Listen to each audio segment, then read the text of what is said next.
বাংলা ভাষার সাহিত্যিকদের ছদ্মনামের শেষ পর্ব পার্ট 3, যা খুবই গুরুত্বপূর্ণ। এইটা হলে আমাদের বাংলা ভাষার সাহিত্যিকদের ছদ্মনাম শেষ হয়ে যাবে এবং এর পরবর্তীতে পত্রিকা সম্পর্কে কয়েকটি শর্ট ভিডিও দেব।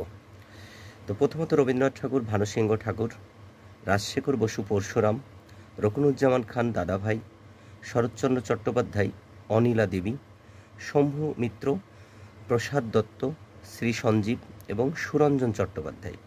শেখ আজিজুর রহমান শওকত ওসমান ছদ্মনামে লিখতেন। সতীনাথ ভাদুরী চিত্রগুপ্ত ছদ্মনামে লিখতেন। সমরেশ বসু কালকুট ছদ্মনামে লিখতেন।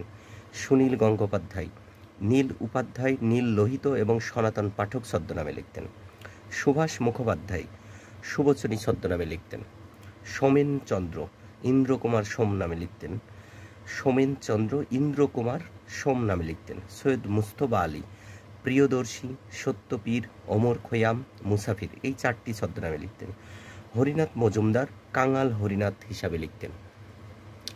তো আশা করি সকলেই উপকৃত হবেন। বাংলা সাহিত্যিকদের ছদ্মনাম বারবার এই ভিডিও শোনা এবং দেখে দেখে লিখলে বেশি মনে থাকবে।